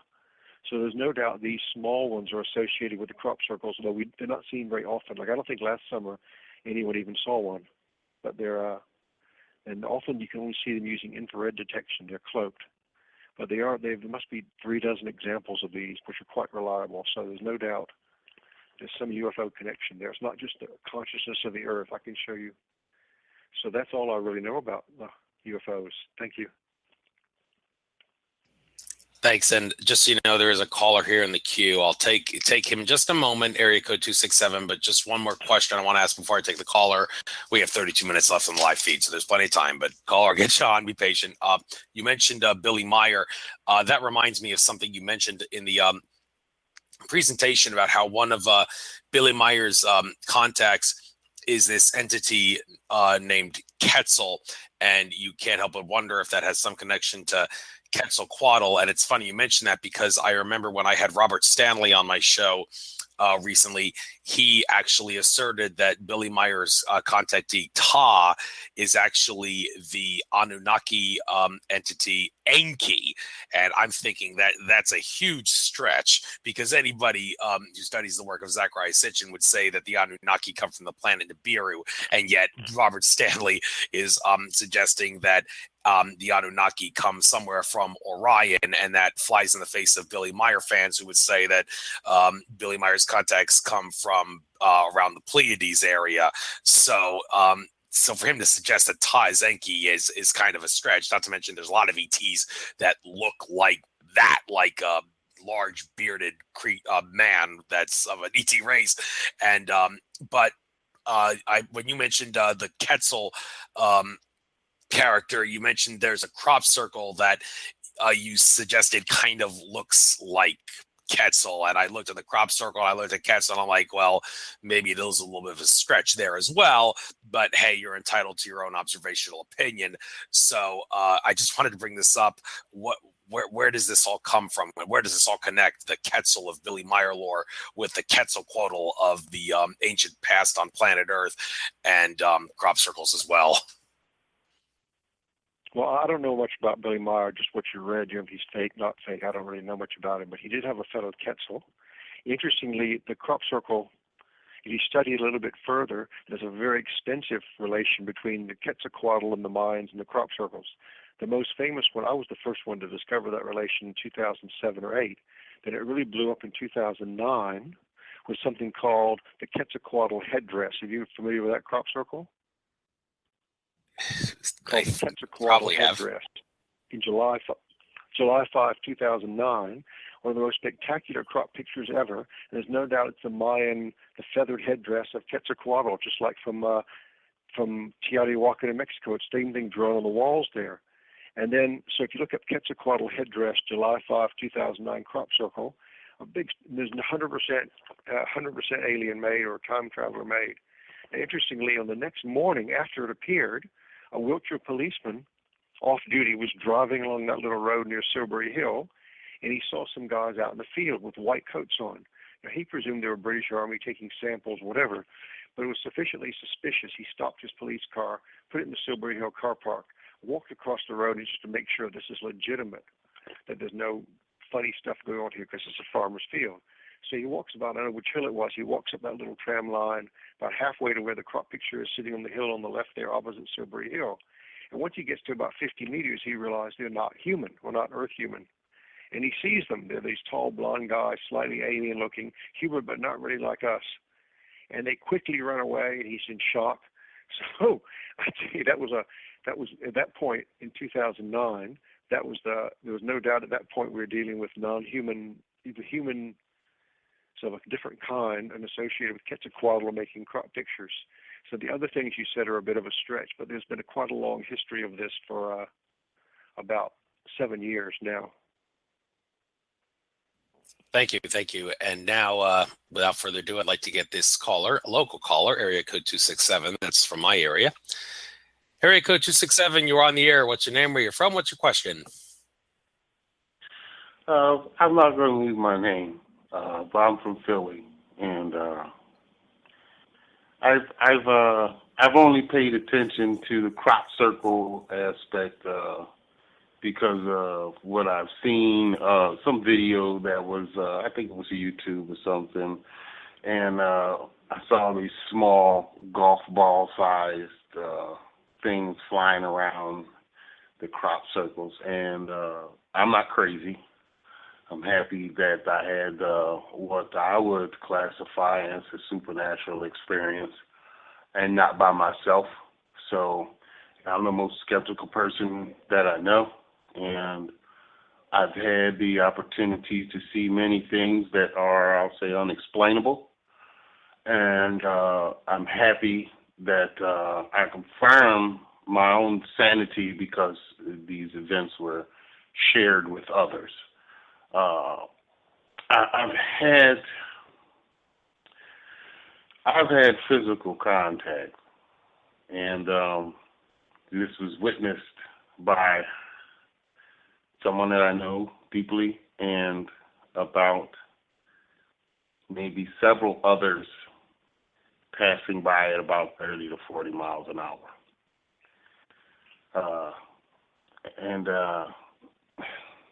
I don't know. I'm still kind of messed up about it. You know, I've done extensive research on hummingbirds and different animals that could done the things that happened to me, but you know, nothing can compare to what I've experienced. So I know, even being in the military and out on the Pacific, seeing things that are just unexplainable in the water, and you know, it's very dark when you're out on the Pacific, you're away from the town and city lights. You see a lot more things in the sky and near the surface of the water than you would in the city, and it's definitely something happening. And to have physical contact with something that seems that I'm not familiar with, and nobody that I speak to about it is familiar with, it's really weird, and it challenges my perception of reality, and causes me to shut off a lot of naysayers and, you know, negative debunking of certain things. So, you know, it kind of made me a little more skeptical and confused. So, you know, I used to scoff at people who spoke about these types of things, and, you know, it just warps your reality when you actually experience these things, and it makes it unfair for the general masses of people who are going about their lives completely oblivious. You know, it's sort of empowering to know that there's more to life that exists than what in the average human being's experience on this earth. And I'm proud for. I'm happy and gracious to have had several revelations, not just one, several revelations, and several revelations where it was sort of confirmation that, yes, there is something there. And I mean, I can go outside right now and look in the sky and see things in the sky that the what is it, the FAA or FAA? You're supposed to have a red and a blue light on an aerial vehicle, and it's supposed to flash, and you can only fly at this height, at this speed. And I've shown all of my friends. I've shown my neighbors. We were at my old neighborhood. We were at a block party. It's about 50 or 60 people on the block, and I had one of those large, 2 million candle watt flashlights. You know, one of it's like it's just an overkill flashlight. And I bought it because I like little odd trinkets and things like that. But it really looked like a searchlight, and you could see the beam go for miles in the sky. I could actually hit clouds, and people could see it. And I was shining the light, playing with the children, and I shined the light on the ground, and we were looking at, the bugs and things that were coming. And I said, "What is that?" And we all looked in the sky. About 10 people around us looked in the sky, and there was a spot in the sky, like if you could hold your thumb out, extend your arm and hold your thumb, it's about the size of your thumbnail in the patch of sky the side. And it turned red, orange, yellow, pink, all of these different colors, and these little tiny things look like faint stars shot out of the middle of it. And about 4 or 5 of them shot out of the middle of it. Now, once it changed colors, and about 15 people were looking, the reaction from the people caused more people to look because people were looking up and pointing. So about 60 people, about a good 60 people, looked in the sky, saw this taking place, and the music was playing, and when it was done, oddly, everybody just went right back to normal. And I was walking around, "Did you see that? Did you see that? Oh my God, did you see that in the sky? What was that? What was that?" I kind of like had a little a hysterical moment.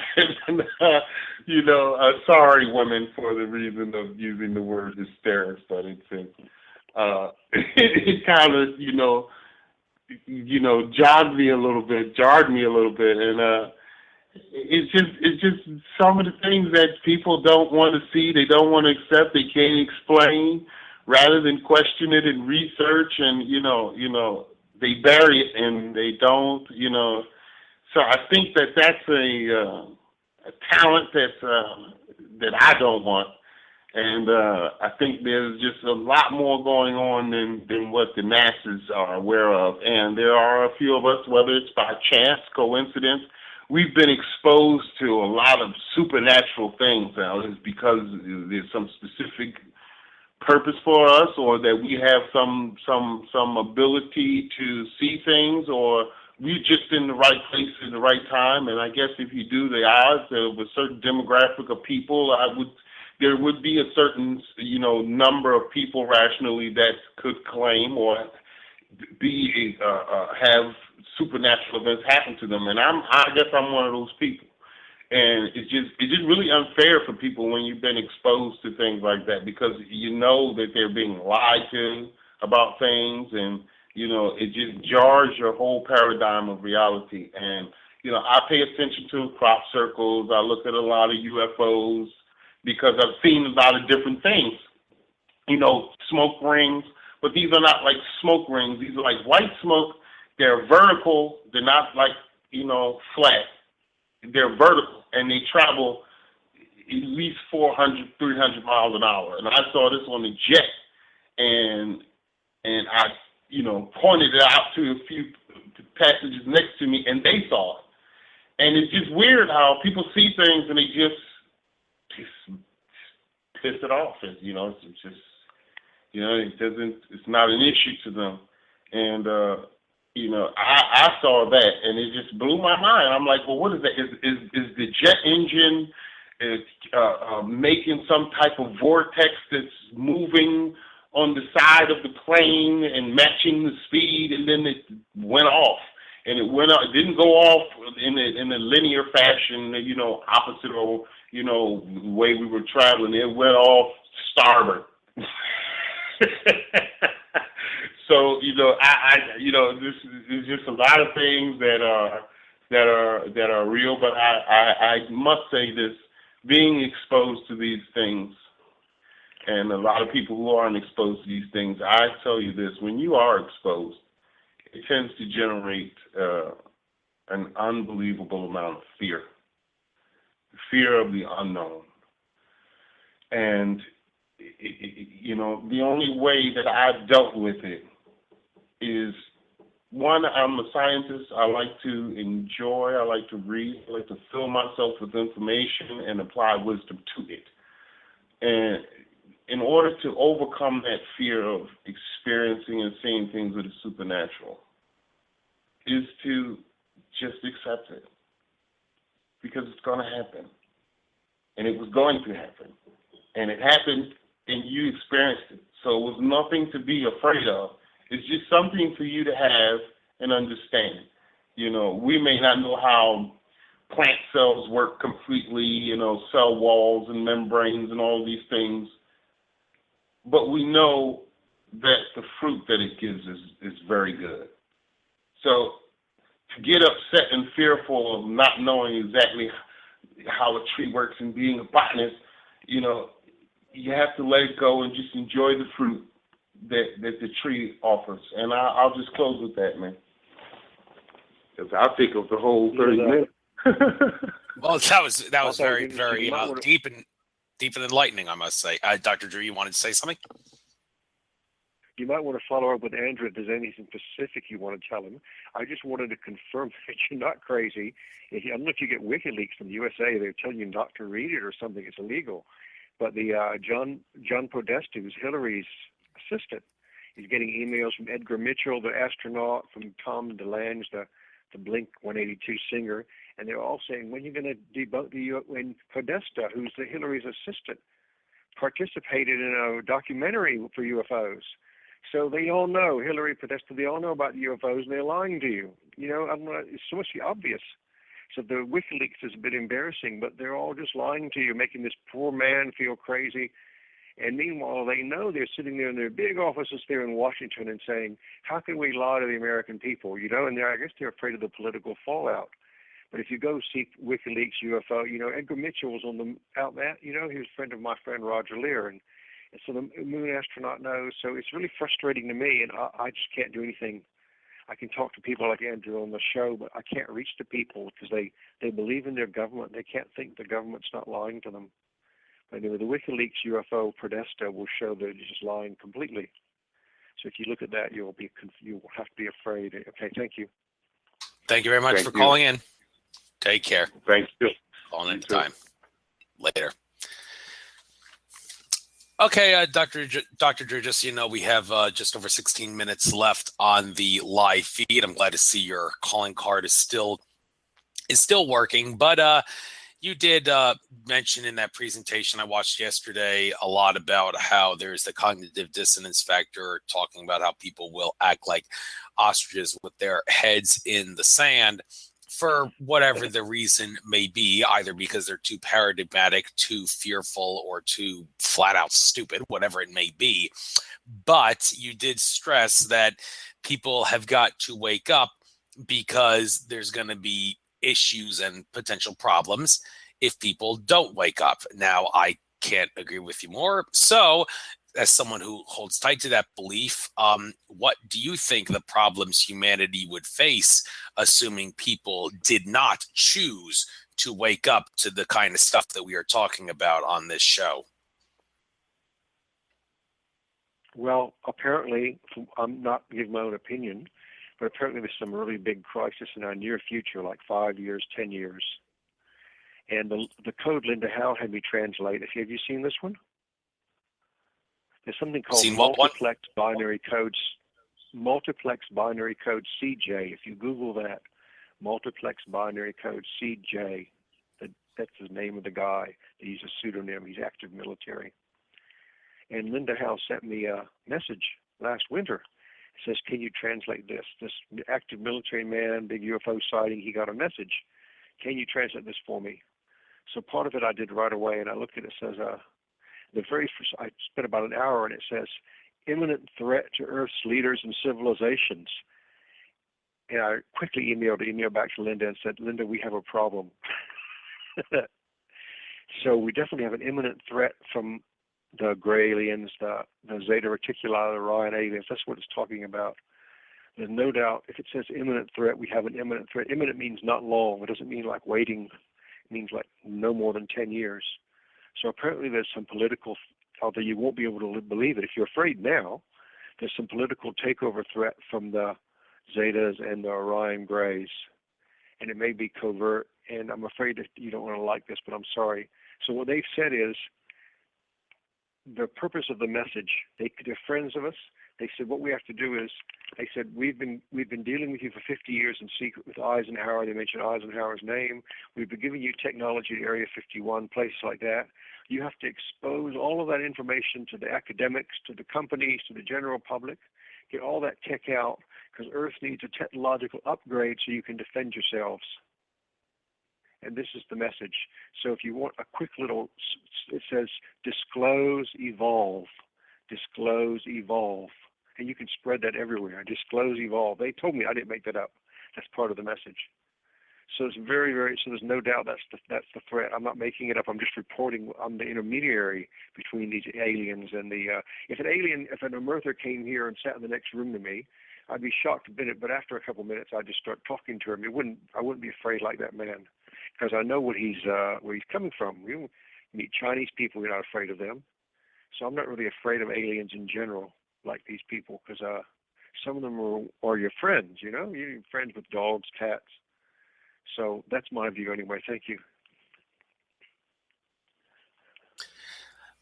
Okay, and regarding crop circles, if there hasn't been anything on this subject, then, well, I guess don't really say anything about it, but people are probably wondering, have crop circles said anything about the imminent future? Like, I'm sure the election is on everybody's mind in regards to what crop circles are potentially saying. It seems like everybody thinks Hillary is going to win, and they say, well, that's ridiculous, because how could she possibly win without massive voter fraud, and how could they get away with voter fraud when it would be so obvious? Well, I don't really want to speculate on that, but people, I'm sure, want to know, what do the crop circles have to say about not just the election and the imminent future, but you say imminent being like 10 years from now.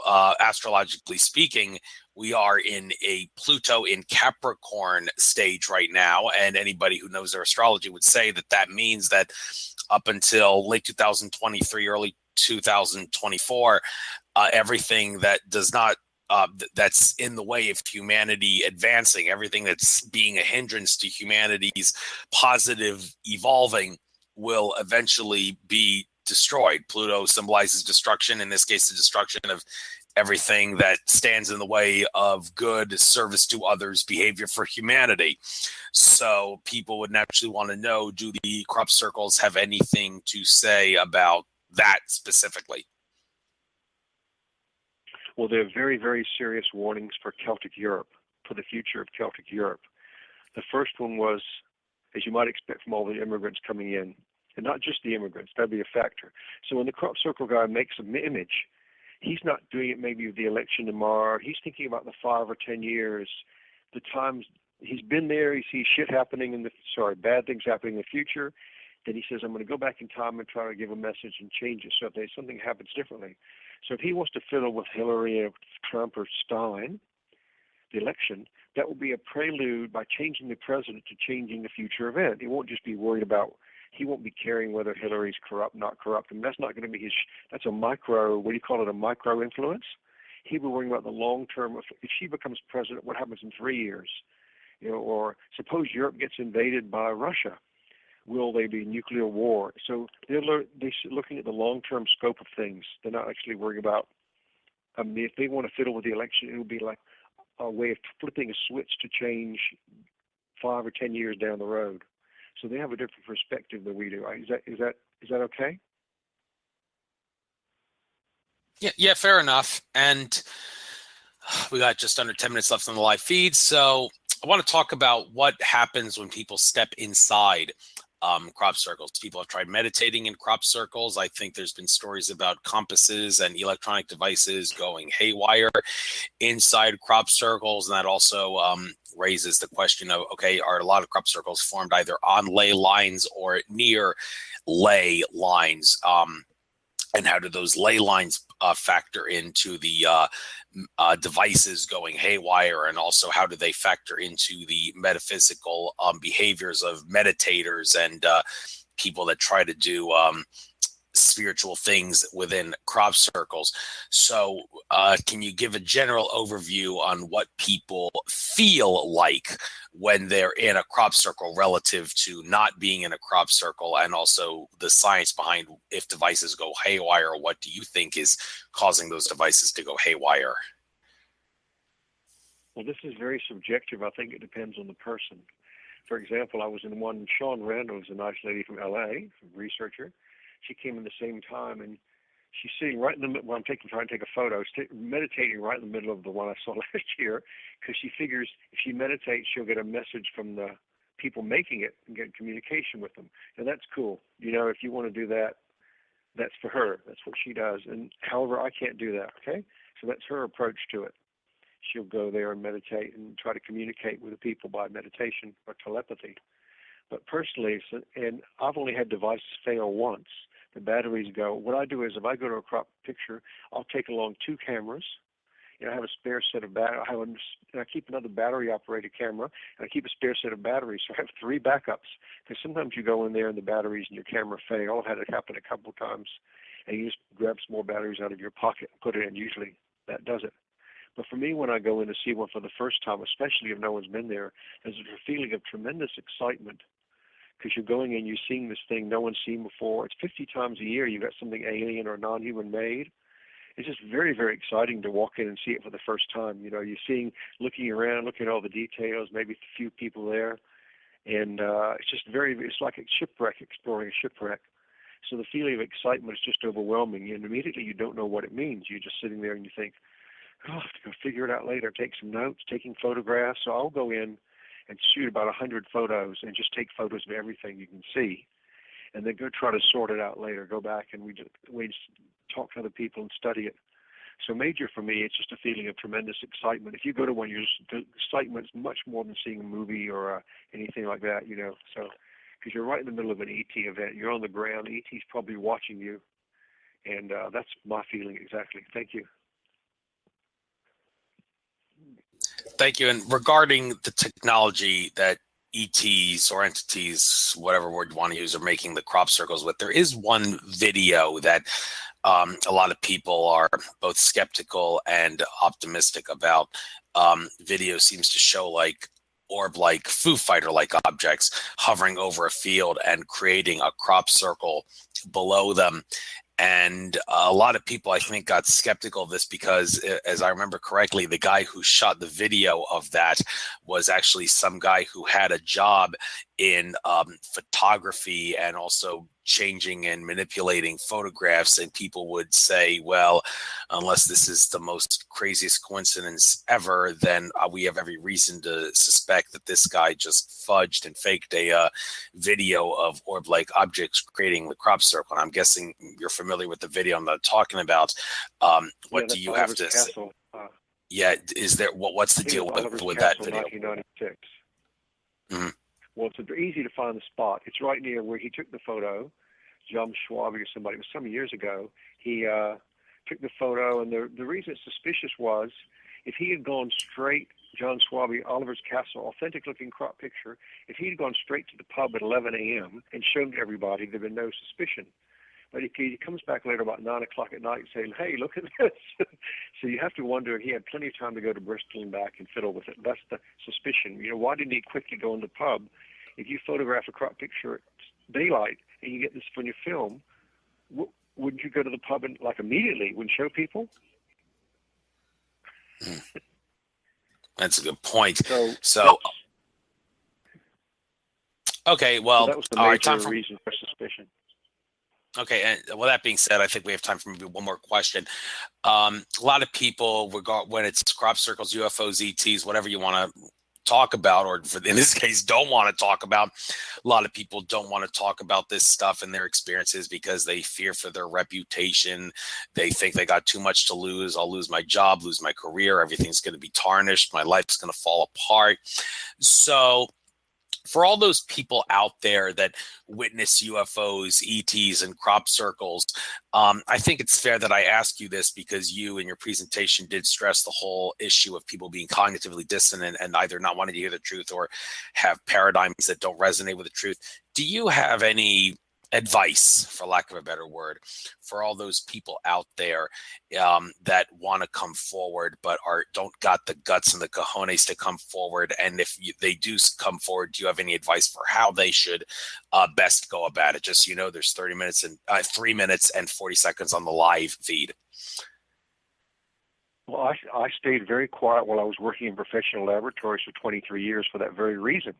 Because realistically, you would get fired if you came forward publicly, okay? So it wasn't until I got retired, made redundant, and go to other when I was like 5 years ago that I came out more. And there's a very good reason for that, because socially these people you can come out and say, oh, I'm homosexual. People say, oh, that's great. You can say, I'm a Satan worshiper. That's great. You can say what's considered social deviance, not quite normal, not offending anybody. But then if you say, I believe in UFOs in crop circles, fire him, fire him. So there's a tremendous discrimination. Hypocritical, is that a good word? Hypocritical discrimination against people who believe in these things, especially in the sciences. I can't even give a seminar with facts in a science laboratory, and the people are interested, but they're afraid their funding will be cut. See, but there are extensive, there's so many professional scientists who are not allowed to speak out. I know about, who tell me they've seen crop pictures, or interested, and they just can't speak out. So we live in a very repressive society. It's just I don't know how to tell that fellow there. And Podesta knows, Hillary's campaign manager knows. He's afraid to speak out. So everybody's afraid to speak out. The Clintons must know. Obama must know, So all the politicians know. Edgar Mitchell knows. And if you speak out, you get tremendous punishments against you. So there's no easy way around this. It's just completely hypocritical. You say, oh, worry about what Donald Trump says about some woman. What about all the UFO people who are being persecuted? So there's tremendous hypocrisy there, in my view, So that's what I'm going to say. Just hypocritical beyond belief. You can't express a free belief like you and I are doing, because that's considered you're not allowed to do that. Okay, thank you. Thank you very much. So I guess I'll bring the show to an end. This was a fascinating interview, to say the least. I'll make sure I upload it to YouTube. And like I said, this is probably going to be my last show on Blog Talk Radio, moving to Capricorn Radio. Well, I'm not going to get into what I've heard about Capricorn, and that's kind of beside the point right now. It's kind of a blessing I got the job, because I can't actually afford to pay the $399 fee for Blog Talk to do another year at the time it's due on the 25th. So that's kind of a blessing. So folks, I'll be on Capricorn Radio from now on. No more Blog Talk, but all my shows will be on YouTube and hopefully iTunes as well. I'm going to try to do that as well to compensate for leaving Blog Talk. So Dr. Drew, it was great having you on. I look forward to seeing some more of your presentation. Wales or whatever channel it is. Wish you well there. Wish you well too. Okay, thank you for all of your help, and I wish everybody well. And good luck on all of your future endeavors and everything else. Bye-bye. Take care. All right, folks, that is the end of this show. Next week, I will be having Kenneth Storch on. We will be talking about the connections between UFOs and cops, among other things. Very, very touchy subject there. Cops and UFOs. A lot of cops who speak out about UFOs may lose their job. Yeah, talking about that since 2 minutes ago. Well, anyway, as the end of the show, namaste, everybody. This is Andrew Fisher signing off from Nature of Reality Radio. Enjoy the rest of your trek throughout infinite consciousness.